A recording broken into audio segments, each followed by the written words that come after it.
welcome to the National Museum of Malaysia, located here at Kuala Lumpur. My name is Man Hok. I'm a volunteer here at the National Museum of Malaysia, and today I would like to share with you the beautiful story of our country, Malaysia. The National Museum consists of 4 galleries spread across 2 levels. So we're going to look at Gallery A, B, C and E, which talks about the chronological history and the past of Malaysia. Starting from the prehistoric era, we're going to look at Malaysia like thousands of years ago, how this land and this environment was formed. We're going to move on to the next gallery and look at the Malay kingdoms, and then followed by the Colonial Era in Malaysia, and finally we're going to look at how Malaysia achieved its independence in the last gallery. Alright, so now let's start with the first gallery. The first gallery would be the early history, which is located in Gallery A, where we're going to look at Malaysia from millions and thousands of years ago and how we evolved and changed over time. And this gallery we're going to look at a very long time period, from millions and thousands of years ago to about within the last millennium, which is about 1,000 years ago.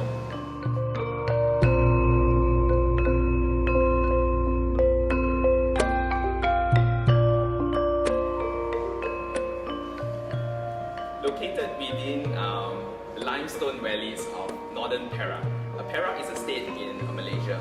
Located right here within the valleys is a small tranquil village.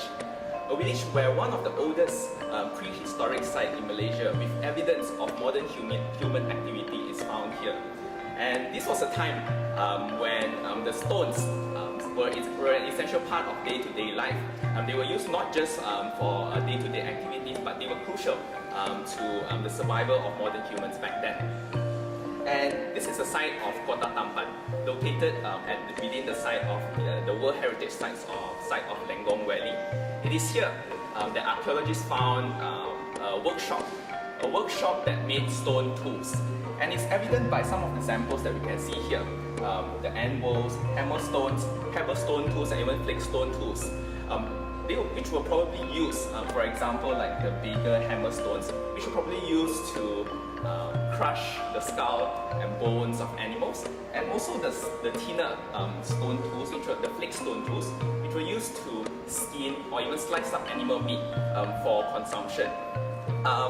So over here at this area, we also found about 50,000 pieces of fragments of this kind of stones here.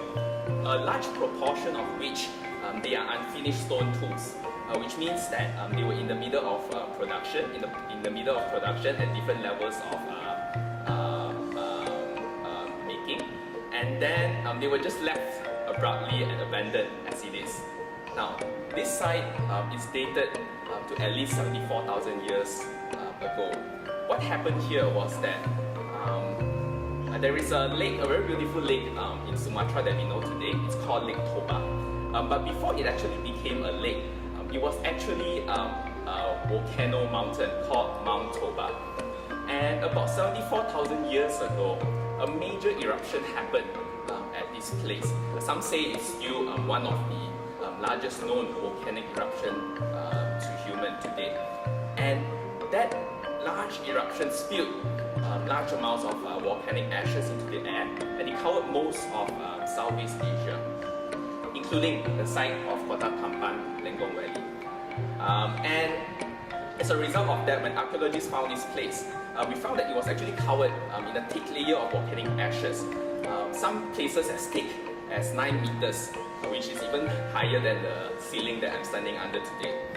So this site provides important implications in understanding human history and how humans populated the earth as we migrated out of Africa and eventually settling also at a site like Kota Tampan. Today, the site is located within an oil palm estate and not too far from a museum, the Lenggong Valley Archaeological Museum, which tells the rich archaeological past of this area.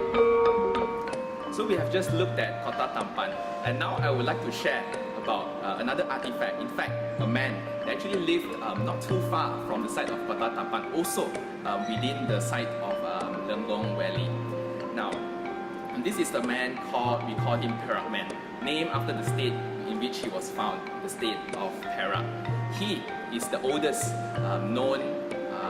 oldest and most complete skeleton found in Malaysia so far, and he dates back to 10,000 years ago. Perak man lived up to an age of 45 years old, and unfortunately he eventually died of a severe infection. When he was found at his burial site, Perak man was found buried in a flexed position, which means that both of his knees were brought to the chest and his arms were wrapped around his legs.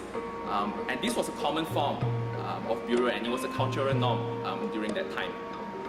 As archaeologists looked closer at the burial site of Perak man, what we found is also that surrounding the burial of Perak man, we found that there are 10 stone tools buried together with him, and there are more than 2,800 pieces of fishes, 2,800 pieces of shells that were buried together with him. And on top of that, there are also 5 different types of animal bones, some of which the animal bones are found to be charred pieces, which indicates that those animal meat were probably roasted over fire before they were buried together with him. Now, all of this indicates that he was probably buried with a lot of ritual and ceremonial procedures.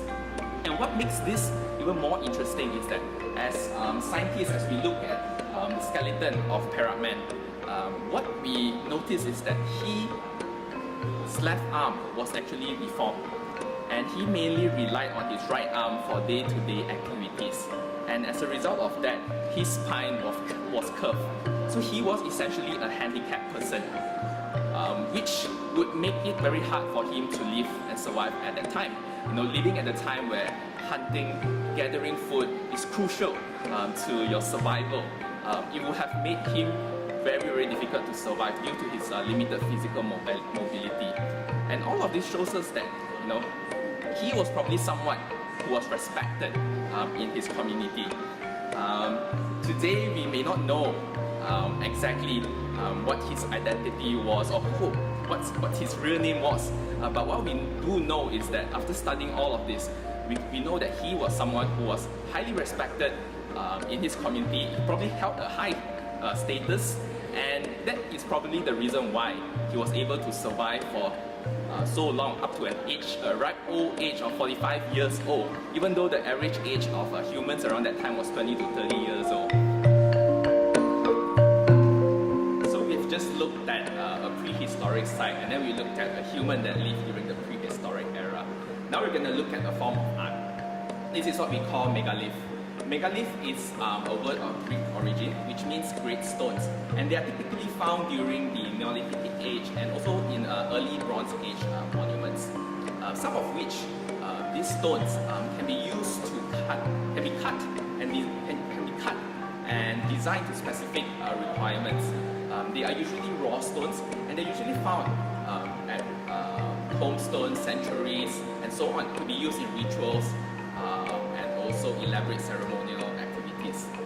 Now, these stones, one of the most famous megalithic structure in the world is the Stonehenge, as most of us know, located in England. In Malaysia, most of these structures are located along the west coast of Peninsular Malaysia, namely the states of Perak, Selangor, Negeri Sembilan, Malacca, and also at the East Malaysia, states of Sabah and Sarawak. Now, most of these stones that are found in these states, they are usually found as raw, plain stones. And the locals actually call them batu hidup. Batu hidup, which means living stones, as they give the illusion that over time, these stones grow bigger. But of course, in fact, these stones also give the illusion that it grows bigger. It's also caused by the erosion of the soil where the stones are erected on. Now, I'd like to share with you these two very interesting stones in Malaysia. So most of the stones are plain, but at this site in Pengkalang Kempas, Kempas Port, located in the state of Negeri Sembilan, is where we found 3 very interesting stones. 2 of which examples we can find here in Gallery A of National Museum, and these stones have very intricate and highly sophisticated designs and motifs on them. and they have been given the nicknames of a sword, a rudder, a boat rudder, and also a spoon, which is not here, but it's at the Greece of Milan, due to the shape of how they look like. And as we can look closer at these stones, let's start with the boat rudder. So if you look closer and study the motifs on these stones, we can see that over here,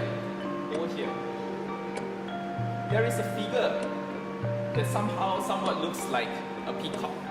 Now, a peacock is a Hindu, it's commonly found in Hindu mythology, and it's used by the Hindu god of war, Lord Murugan. Lord Murugan is the same god that you see in front of Batu Cave, that huge statue. That's Lord Murugan, and this is the vehicle in which Lord Murugan sits on.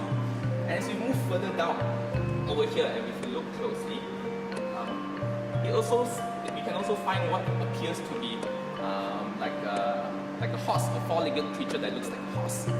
And if you study the corner of this stone, you'll see a rugged rope, which could be a lotus stem or an elephant trunk, which is a common symbol that we'll find in Hindu temples. Now, let's move on to this stone here, the one which has been given the nickname sword.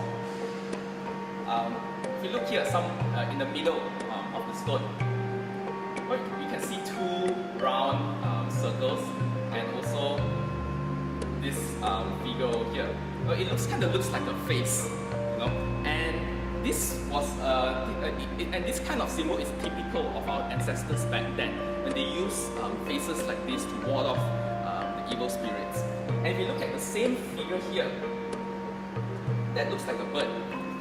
This could represent the Hindu mythological creature called Garuda, the Garuda bird, which is commonly found in Hinduism mythology. And also, if you look at the national emblem of Indonesia today, this is actually in their national emblem. And if you move further down, over here, there is a serpent-like figure, which could represent a snake, a dragon, or even a naga. Now, all of this shows that there is very strong influence of Hinduism and Buddhism motifs in these stones. But however, as we move almost to the top of the sword, we'll find an very interesting script here. And this is the Jawi script, Allah. And it is generally accepted and believed that this script was probably added later on to the stones, as where these stones are located is also within an Islamic grave complex, which commemorates the death of a holy man called Ahmad Majanu during the year 1462. Now, 1462 was the century where Malacca was at its golden age, where it started to prosper and officially adopted the religion of Islam. And so this is an interesting, it represents an interesting time and also history of how different religions came to this land and sort of like intermix and intermingle with one another. Hinduism, Buddhism, and also now we're starting to see the Islamic faith arriving at this land. And in this gallery A, there are actually a lot more artifacts that we can look at. We have started with the prehistoric site to Perak Man, and now finally at the megalithic structures. These are just 3 out of the many more artifacts that you can find here in Gallery A. However, for now, we're going to move on to the next gallery, where we're going to look at how, after the prehistoric era, how societies actually evolved and developed into major kingdoms. Hi, my name is Ilani. Welcome to Gallery B. This gallery talks about the Malay kingdoms as early as the 2nd century, and its empires ruled all over the region, across not just the Malay Peninsula, but across what we know as Southeast Asia now.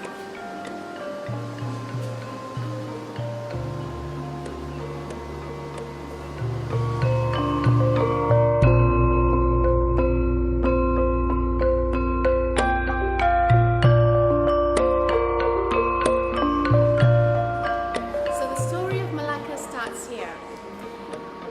Legend has it that Parameswara, a Sumatran prince, was forced to fled from his home base to the Malay Peninsula. First it was at Temasek, which is now Singapore, and then eventually he landed in Malacca.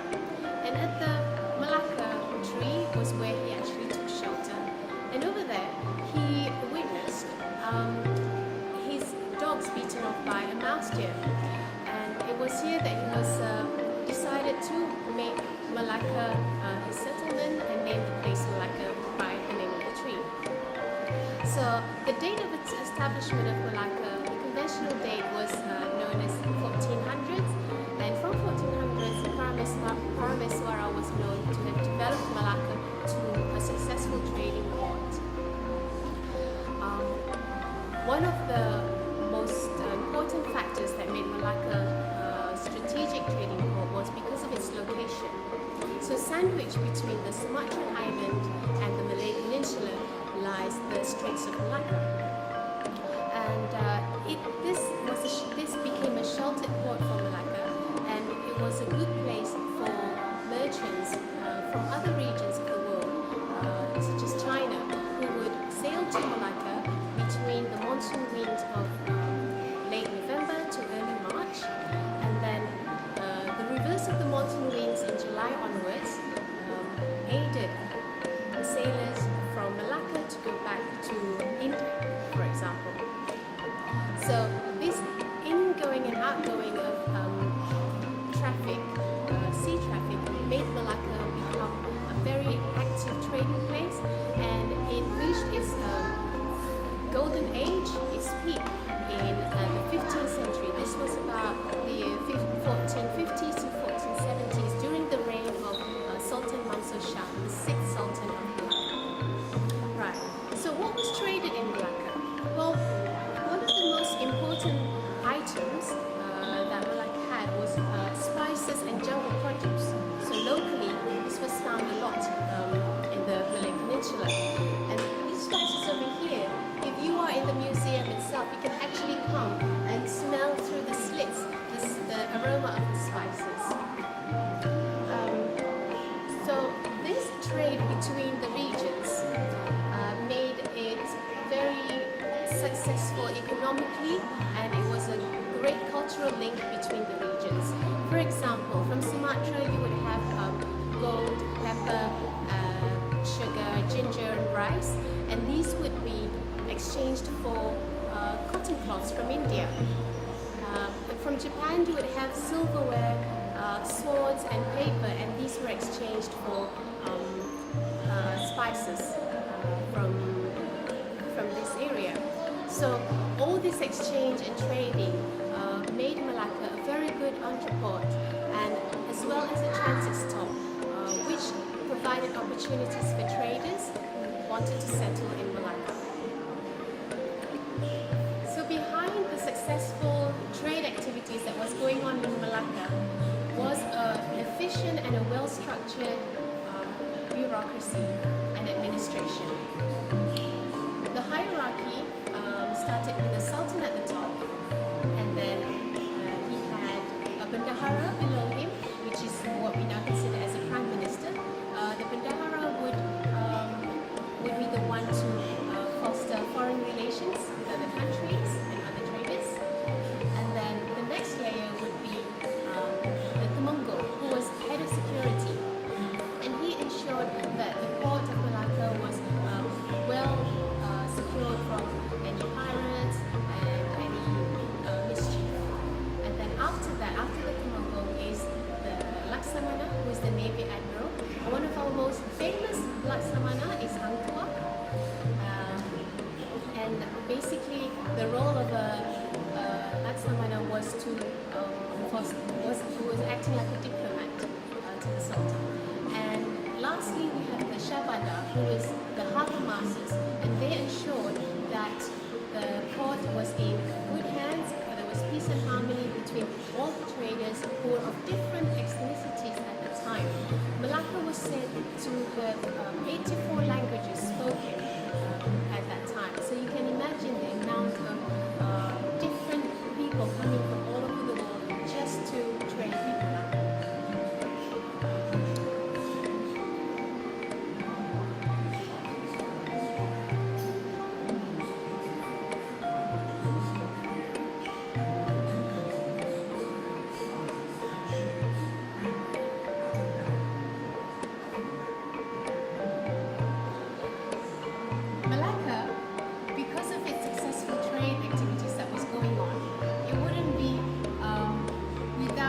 measuring equipment which would have enabled the traders to successfully conduct business transactions. So over here we have a scale, a weighing system, and this was used to make sure that the business transactions between the traders and the merchants were done fairly. So the locals in Malacca at that time were known to be honest and very good business people. So with these equipment, they actually used it to measure all the trade items such as gold, silver, and even aromatic spices. The unit of measurement, one of them is kati, or kati in English, and over here you can see little weights of this kati right in the center there. So these, when you have this sort of equipment, of course there would be laws that governed the use of these equipment so that it's all done fairly. And comprehensive laws were actually decreed by the Sultan, conveyed to his subordinates and the citizens who follow, as well as the merchants as well, foreign traders. The laws would govern the administration and the societal behavior of the people of Malacca, and it included all the instructions and procedures for weighing, systems, measurements, and transactions.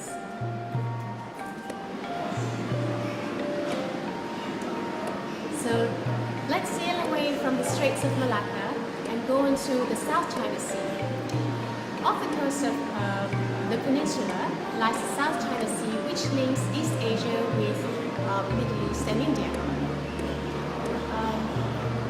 It was common at the time for ships to be sailing long distances, and as they sail in order to do trade with other regions, there would be sea incidents such as fire or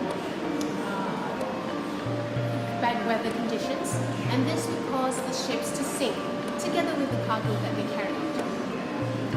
Active maritime trade started as early as the 9th century, and this was evident from the shipwrecks which were found, one of them in southern Sumatra. It had artifacts and ceramics from the Sui dynasty. So in 1990s, we come towards the present day. In the 1990s, Malaysian divers recovered shipwrecks off the coast of Malaysia. A lot of them were found belonging to the Chinese dynasties. One of them was found off the coast of Johor, and it was named the Turiang wreck. The Turiang wreck carried large Chinese celadon pottery, which as you can see here, and such pottery had a nice green glaze to it, which is significant of the type of pottery made in some famous kilns only found in China at that time. Together with the Turiang wreck, together with this Chinese pottery, there were also jars from Thailand and earthenware from Vietnam. Okay, now let's go on to another special wreck. And this wreck, also found in the 90s, it was found off the coast of Pahang. And this wreck has an interesting, mysterious story to it, because when the divers found it, it was not found together with the ship structure itself. There was no wooden pieces of the ship structure, but what was found were the ceramics intact in the shape of the structure of the ship at the bottom of the seabed. So the theory was that the ship was actually made by probably soft wood which deteriorated over time, leaving just the precious cargo intact. And this shipwreck is called the Stranded Shipwreck, and it had blue and white ceramics as well as some Thai wares, and also beautiful jars with beautiful motifs and patterns.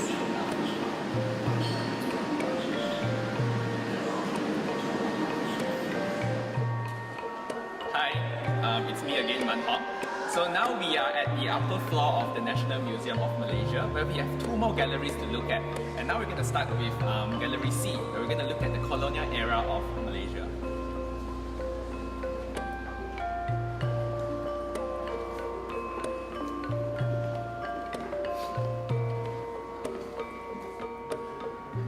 The 15th century was the golden age of Malacca.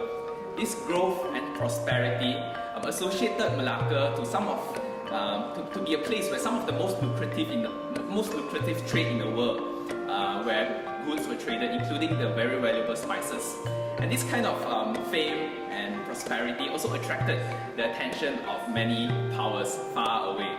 And towards the end of the 15th century, the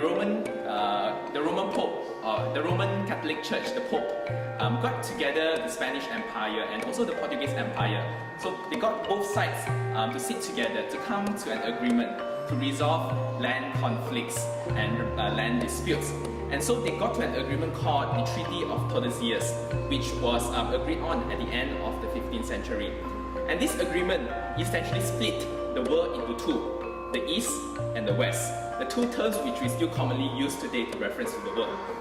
The West would belong to the Spanish, and the East, which includes Africa and also the whole of Asia, would belong to the Portuguese.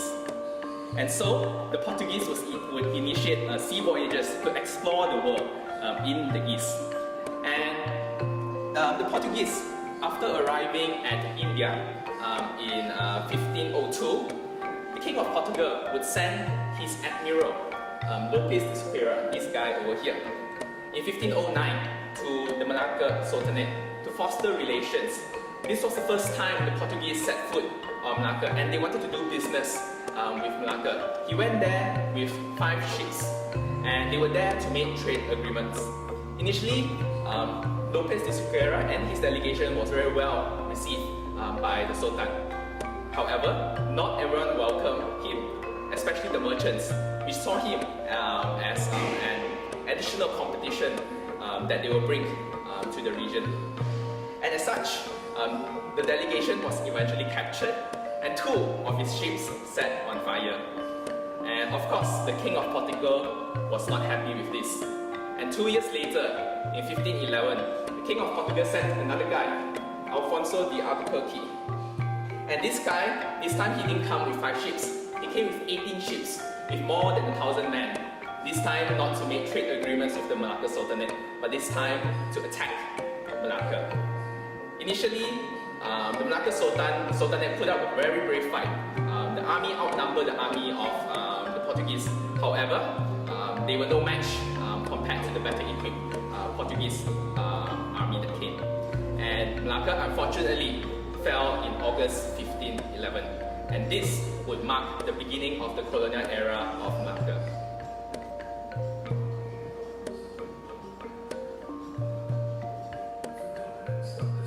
This is a small replica of one of the flagship Portuguese ships that attacked Malacca in 1511. And this is called Flor de Lama, which means flower of the sea. Built in 1502, this was one of the biggest ship of its kind at that time.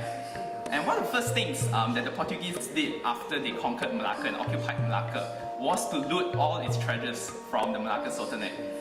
Some accounts say that this ship was loaded with as much as 60 tons of gold and more than 200 chests of precious gems from the Malacca Sultanate.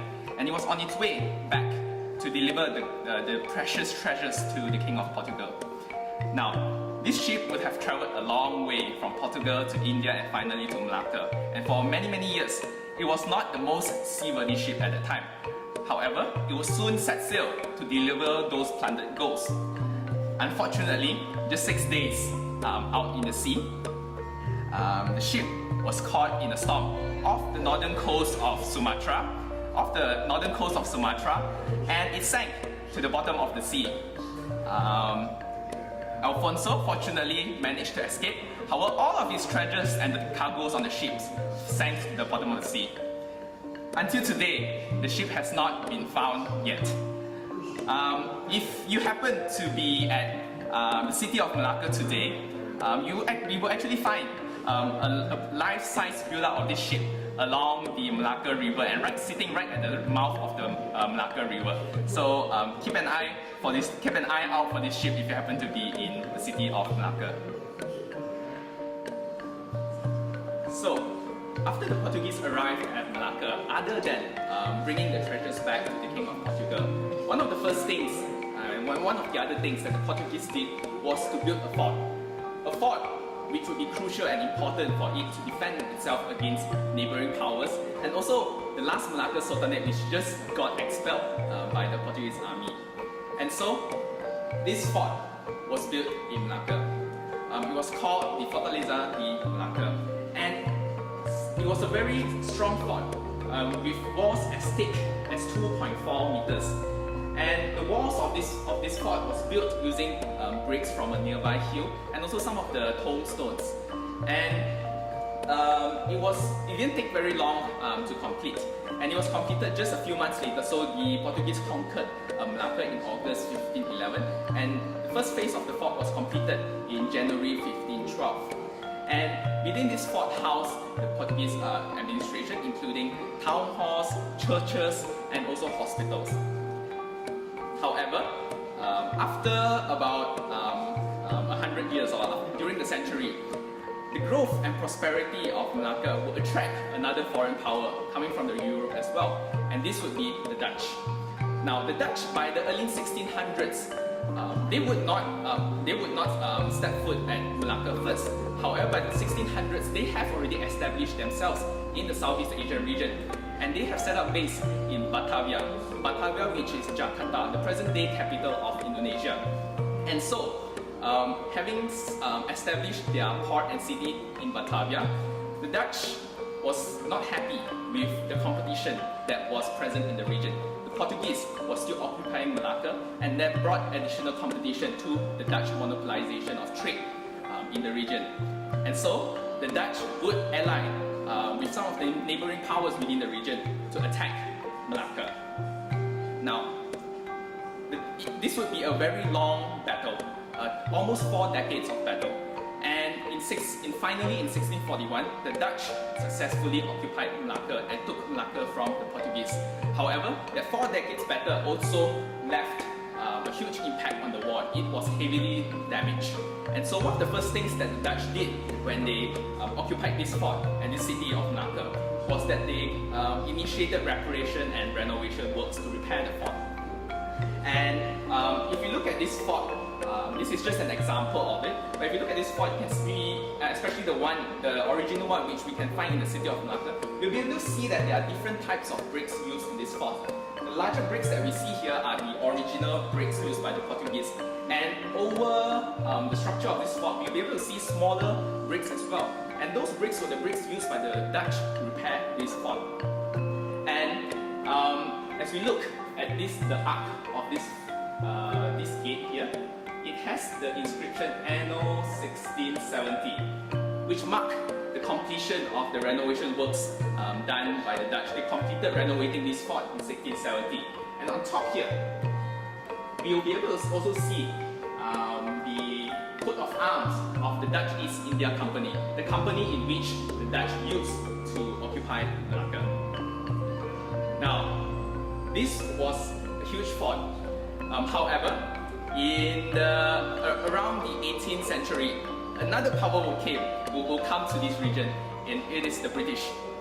Now, the British around at the 18th century, they have established themselves in the Straits of Malacca, namely in the town of Georgetown. And so, when they were settling in the city of Malacca, the first thing that they did was that they demolished. They started the demolition works of the fort, because they wanted to prevent the fort and the city to be used as a center to rebel against the British, which they already had business interests along the streets from the town of Georgetown. And so most of the fort was demolished as a result of that. And what we see today, this gate here, is the gate Porta de Santiago, and it is the remaining gate of this once great Malaccan fort. And if you go to the city of Malacca today, which is also a UNESCO World Heritage Site, we can actually see this fort in its original form.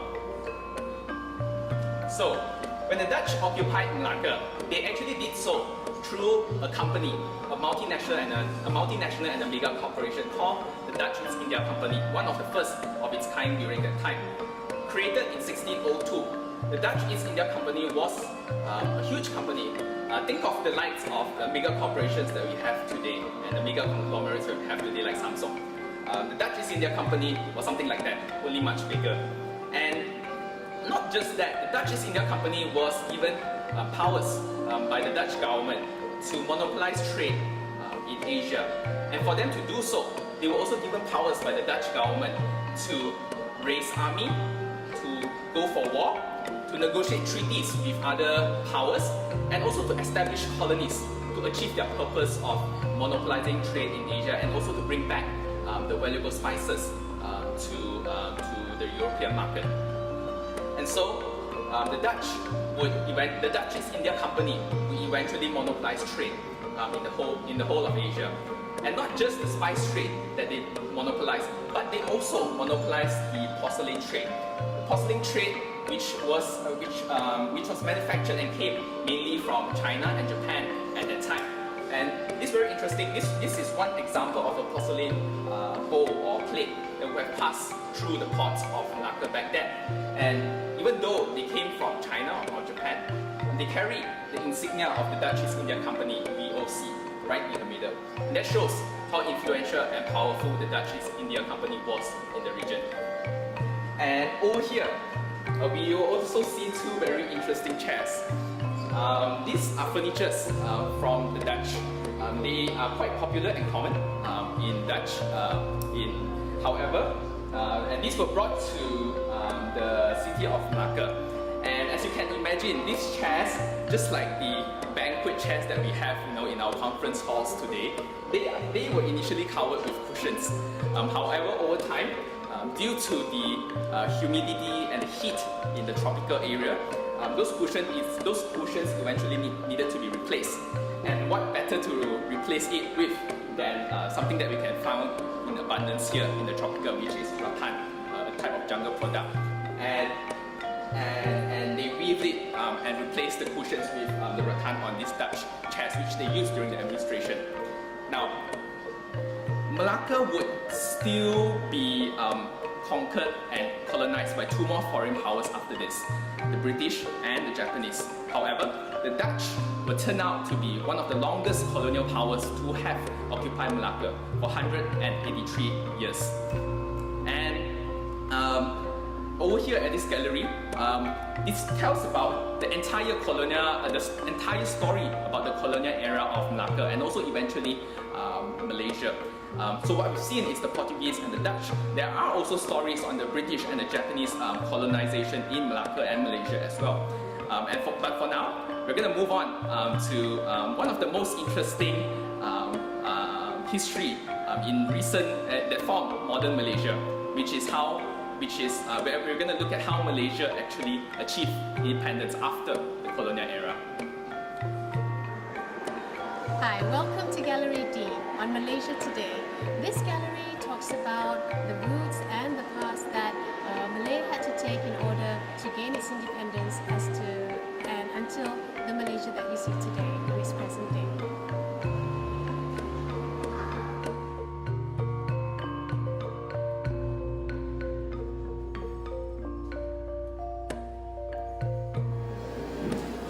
After the Second World War, the British reoccupied Malaya.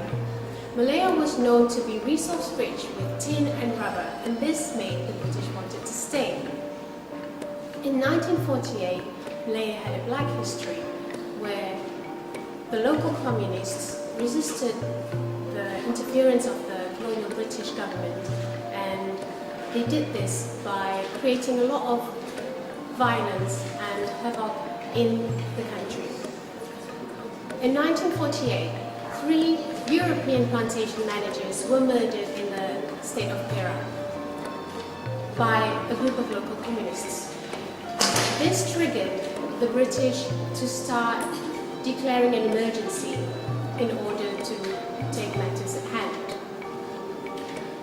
After the murder of these plantation managers, the communists took over the country, especially starting from the jungles, and tried to infiltrate into the villages as well. So the British wanted to manage the situation, and they came up with a bridge plan. Through their Hearts and Minds campaign, they tried to get the trust and respect from the locals, who some of them were actually giving supplies to the communists and help them in in the violence that they were doing throughout the nation. Public transportation were disrupted, and overall economic progress was hindered. These were some of the things that the communists did during that time. So with the Hearts and Minds campaign, villagers and squatters were relocated to a new area, a new settlement called New Villages, which had decent facilities, but its perimeter was secured with barbed wire fencing to make sure that none of the communists could disturb any of the residents at the time.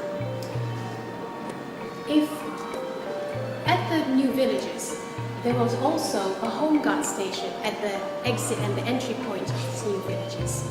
And this home guard would check the belongings of anybody who went through the exit and entry points. And of course, there were only single entry exit points, so to make sure that all the in and out of the traffic was safely guarded and inspected. Along with the home guard system, curfews were also being put in place at this time. Sometimes residents couldn't leave their villages for as much as 22 hours per day. This was during special investigations carried out during the curfew time. Other than that, a lot of the time the residents were living quite happily in their new villages, as the authorities and the British government were trying to control the emergency situation with the communists. So this was a challenging time, and the reason why it's termed an emergency instead of a war, because in actual fact the people who lived through this emergency period, which lasted about 12 years, they reported that it was as if it was a full-scale war. But the reason why we term it as the emergency is so that the plantation managers could claim for insurance, because the insurance companies wouldn't reimburse if it was claimed under category of acts of war. And slowly, with the campaigns that the British had in place, as well as the Malayan police and the Malayan army, who made sure that everything was secured and the locals were protected from the communists slowly lost their power when they had lost supplies and support from the locals. And on the 31st of July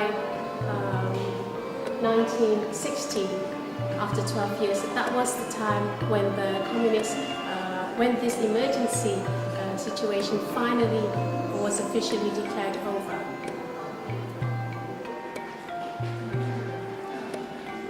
So in the year 1955, the first federal elections took place. So the Malayan emergency period was from 1948 to 1960, and in 1955, 5 years even before the emergency period was declared over, the first elections were held. And at this time, the British recognized that and was aware that Malaya wants to seek its independence. So there was an alliance party, which is a political party, which consisted of UMNO, MIC and MCA, the three main races in Malaya at the time. They were representatives of this alliance party, and the general elections took place with the Alliance Party winning, and eventually it was led by Tunku Abdul Rahman. So in the year 1955, after the general elections, Tunku Abdul Rahman decided to pave the way actively in order for Malaysia to gain its independence. And the next step was to actually lead a delegation to London to sign an agreement and have an independence talk with the British to decide on a date where the British could finally let go of Malaya and let it be independent and have a self-rule. So over here we have the team of delegation that actually went over to London, and as the independence talks were taking place, this took over about a period of 3 weeks. So they went to London in January, and in early February they came back. The talks were successful, and there was finally a date where Malaya could be called independent. And coming back to Malaya, Tunku Abdul Rahman chose Malacca, which the nation has its history of origin there. He suitably chose a place to announce the date of independence to the crowd. So it was an exciting moment for the nation, but what is more exciting was the day of independence itself, which is on the 31st of August 1957. So let's walk with me as I take you through the next area of this gallery, which shows the scenery of that day. So on the 31st of August 1957, this special day, which was memorable to many Malaysians, on that very day, the Declaration of Independence was handed over by the British to Tunku Abdul Rahman. He read the Declaration of Independence to a crowd of thousands, including the Malay rulers as well as other government officials as well. If you look behind me, there is a cutout, a standing cutout of Tunku Abdul Rahman, and take a look at the headdress that he was wearing. The headdress is actually called a tengkolok, which I'll talk about after this.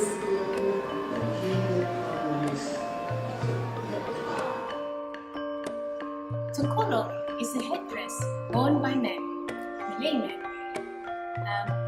and it would complete the traditional Malay outfit, which is called the baju Melayu. Over here we have different types of tengkolok. In the olden days, the tengkolok was worn to actually protect the head of the man from the sun and to also absorb sweat. Those who were rich and noble would have different types of tengkolok made of different fabrics, and skillful artisans were asked to specially craft this tengkolok for the sultans at the time. The tengkolok that is worn by a person signifies his social standing in the society. But nowadays, of course, the tengkolok is just used at royal functions, some official ceremonies, and of course, at wedding ceremonies, the tengkolok is used by the groom to signify that he is the king of the day, or in Malay we call him Raja Sahari. I'd like to show you the different types of tengkolok that we have over here. You can see that they're all folded in different ways. So the styles of folding are called solid, okay? And they have also different names attached to the different types of folding. For example, we have the ketam duduk, which is from the state of Kelantan, which is quite significantly different from the rest in the way it is folded. And also we have the dendam tak sudah, which comes from Negeri Sembilan. So different states in this country would have different types of tengkolok art styles. It's quite normal to find tengkolok that is made of gold thread, but nowadays you can also find those which are made of different fabrics with different motifs and different designs. So finally, if you get the chance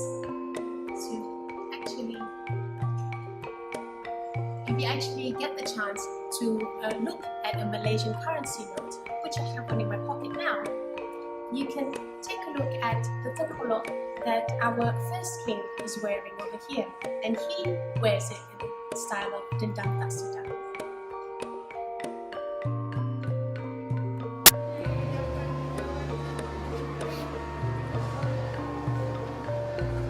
Thank you for joining us on our tour around Muzium Negara of all the 4 galleries.